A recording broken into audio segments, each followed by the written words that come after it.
muraho mwese abankurikira aho muri hose, haba hano muri Polonye, haba hano mu bihugu by'Uburayi, muri Afrika, muri Aziya, muri Amerika, muri Australia. Mwese abavuga ikinyarwanda aho muri hose, ndabasubije cyane kandi ndabifuriza amahoro y'Imana. Ngiye gukora iyi video ngerageza kuvuga mu kinyarwanda. Video maze gukora y'igifaransa nayo ndaza gushyira ku mbuga nkoranyambaga zanjye. Nkaba nyuma y'iyi video muraza gusobanukirwa impamvu iyi video nyikoreye ahangaha hano rwose, ndetse navuga ko ari ahantu mu sangano y'imihanda. Ndaza kubasobanurira kandi no kubyerekeye umuhamagaro wa muntu kuri iyi si, ndetse mbahe n'ubuhamya bwanjye mfite kuri iyi paruwasi. Icyambere rero impamvu naje ahangaha nuko turimo twitegura umunsi mukuru w'impuhwe z'Imana. Ni umunsi mukuru uzaba ku cyumweru ku itariki ya 16, ni mu minsi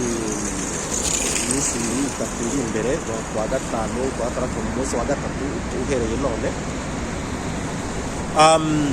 Akaba rero ari umunsi mukuru ukomeye cyane mu by'ukuri, cyane by'umwihariko ngiye n'umunsi nizihiza by'umwihariko, ndetse ngakora n'iyamamaza butumwa ry'impuhwe z'Imana kugira ngo nshishikarize n'undi muntu wese utarawumenya kugira ngo uwo munsi mukuru awitabire.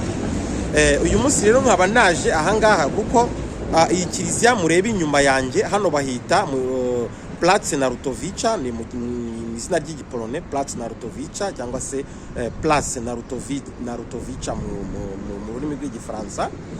Akaba ahantu hari amasangano y'imihanda, hahurira za tramu, utumodoka bita tramu muratubona dutambuka, hanyura n'amabisi ndetse hakanyura n'imodoka zisanzwe, ariko hakaba nyine hari inyuma kiliziya ya Mutagatifu Yakobo. Iyi kiliziya rero ni kiliziya Mutagatifu Mama Faustina ataraba umubikira ndetse ataraba n'umutagatifu, niyo kiliziya ya mbere yinjiyemo ageze hano mu mujyi wa Varsovie.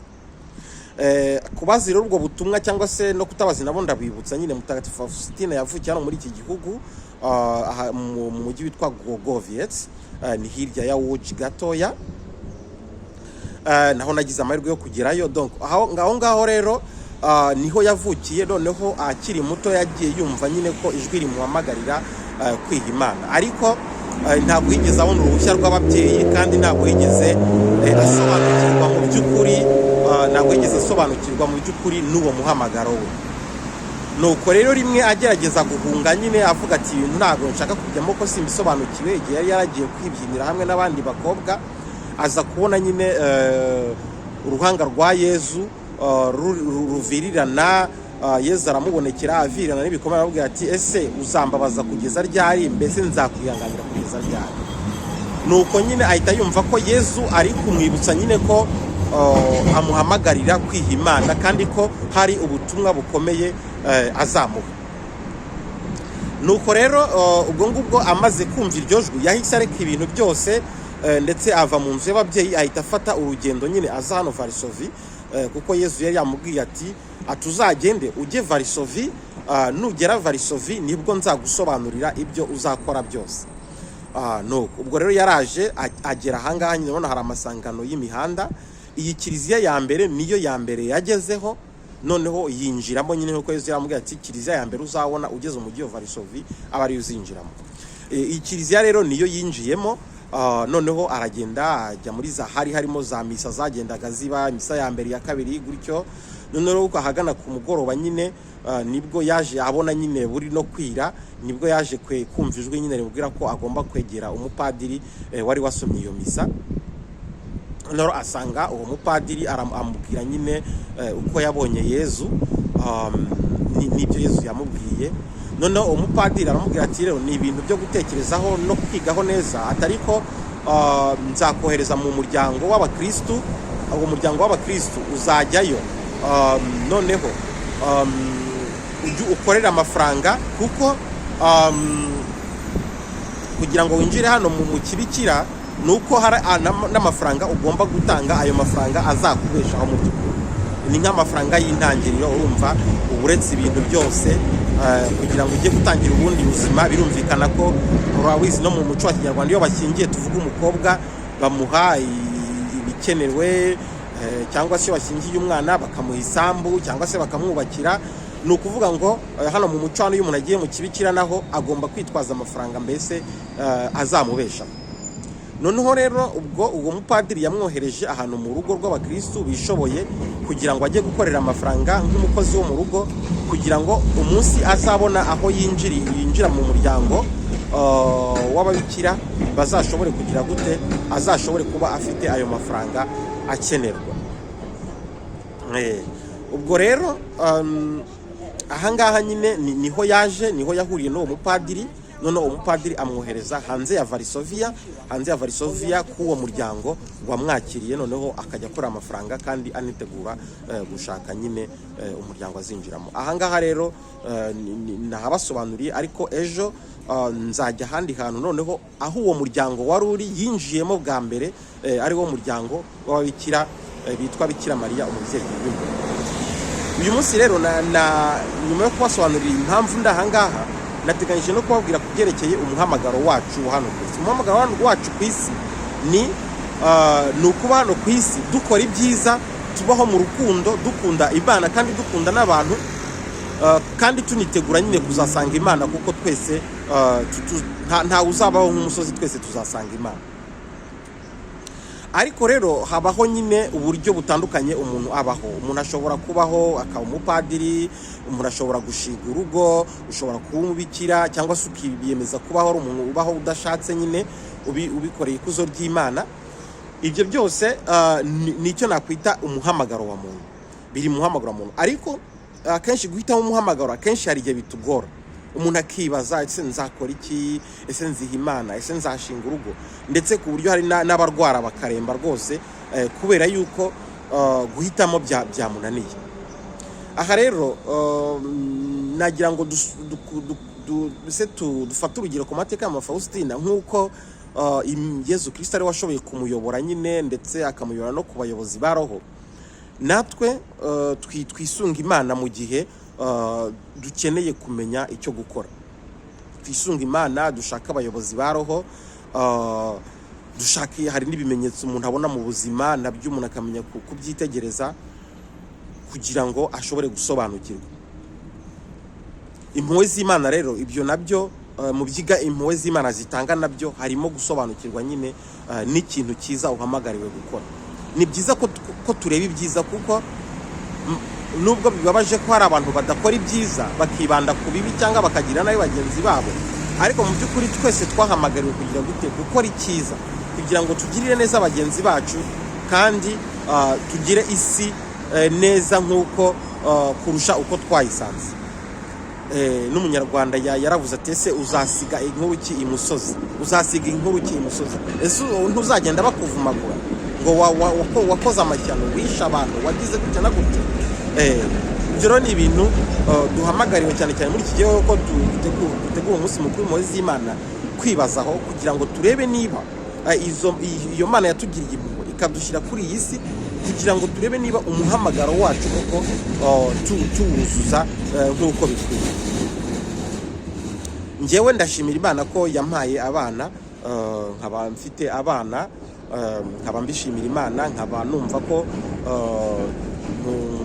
nka papa w'urugo nyine, nka papa w'abana, mpamagariwe kandi kwita ku rugo, birumvikana. Ariko kandi ntago abashinze urugo bahamagariwe gusa kwita ku rugo, nibyo biza bya mbere, ariko bahamagariwe no gukora ubutumwa bwiza, gufasha abandi bantu, kuko ibikorwa nyine bitandukanye abantu bakora ni abarayiki akenshi babikora, yaba si imirimo ya politike, yaba imirimo isanzwe mu mabanke se, mu abarimu, aho hose duhamagariwe kugira gute, kugaragaza isura y'Imana, gukora ibikorwa byiza, kutagambanira bagenzi bacu, kwamagana ikibi icyo ari cyo cyose tubonye, cyane cyane nkatwe twanyuze mu bwicanyi bukomeye, twarokotse ubwicanyi bukomeye bw'indengakamere. Ikintu cya mbere duhamagariwe ni ukurwanya ikintu cyose kigana ku bwicanyi n'urugero. Aha rero ikindi noneho nari nababwiye ko ndabasobanurira nari nababwiye ko mbaha ubuhamya bwanjye kuri iyi kiliziya. Nkigera hano mu mujyi wa Varsovie nyine nuko byabaye ngombwa ko nshaka abakristu kugira ngo mbiyegereze, cyane cyane ko kiliziya ni y'isi yose. Birumvikana iyo umuntu ageze ahantu mu gihugu cy'amahanga ari umukristu, icya mbere ni ugushakisha niba hari abandi bemera, mbese kugira ngo uwo muryango w'abana b'Imana kandi uri ku isi yose dukomeze tuwinjiremo. Ubwo rero nibuka ko hari umukristo nyine twahuye, noneho aza kunzana ku iyi kiliziya, arambwira ati hano hari groupe ihasengera, ni groupe yitwa Amazi y'Ubuzima, mu giporone bayita Vodajeca, ati uzahajye, ati barahateranira, ati hari igihe uzabona abakristo mushobora gufatanya ubwo rugendo. Aranzana, bari bakoze inama, arampresenta nyine, aramvuga. Noneho urugo rumwe bari bari mu iyo nama, famiye imwe yiyemeza kugira gute kumfata ndetse injyana iwabo. Urumva ni umuntu n'ubwa mbere twari tubonanye aho ngaho, urumva ni igitangaza cy'Imana kubona abantu, ukabona umuntu bwa mbere ntimuhuje na byandi tuvuga by'ibara ry'uruhu, ntimurihuje, ariko ukavuga ati uyu muntu reka mwitangire, reka mujyane iwanjye. Nuko banjyana iwabo rero, noneho banyitaho ndetse basobanura nyine n'ibya hano muri Varsovie muri Polonye, ndetse baza no kumfasha nyine kubona inzu yanjye nshobora kubamo nyine yo gukodesha. Ubwo ariko ikindi kintu nanone mbona nuko igihe cyose ngize ikibazo gikomeye, cyane cyane mu mahitamo yanjye, nuko njya kubabaza nkavuga ni rero hano hantu ndi kubona byanyobeye. Burya bibaho ko akenshi bibaho ko hari igihe ugera ahantu ukabura icyemezo ufata, pese aha hantu ndabigenza, ndetse bikakuyobera, niko navuga. Noneho hari igihe bimbaho rero, nubwo nanjye ndi umuntu avuga niyemeje gufasha abandi, ariko nanjye hari igihe bimbaho nkagera nko muri situation, cyangwa nkagera mu mbese nkagera, sinzi ukuntu navuga situation mu Kinyarwanda, mbese nkagera mu bintu ariko ntashobora kumenya ikintu cyo gukora. Akenshi rero niyo famiye njyamo, none ikambwira ati nyamara turabona wakora gutya. Nuko akenshi ndetse nibuka ko igihe nari mfite umwana muto wari wavutse, ndetse nari mfite amazina menshi nshaka guhitamo, ariko njyayo ndabaganiza, bampitiramo izina nza gusanga kuko iryo zina ni izina rikwiye, aho naryo nita umwana, ndetse navuga ko rihuye n'amateka yanjye n'amateka ya famiye.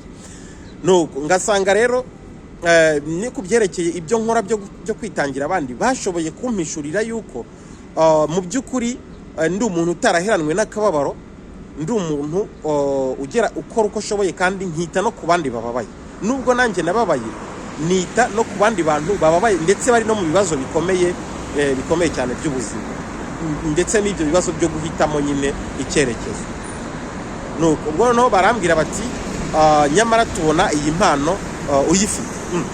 Nuko akenshi rero abantu nibo bampishurira impano zanjye, kuko hari igihe njyewe mba ntabibonye, hari igihe mba nkora ibintu numva ari nk'ibintu bisanzwe, ariko abantu bakaza bakambwira ati nyamara ibi bintu wakoze harimo impano idasanzwe.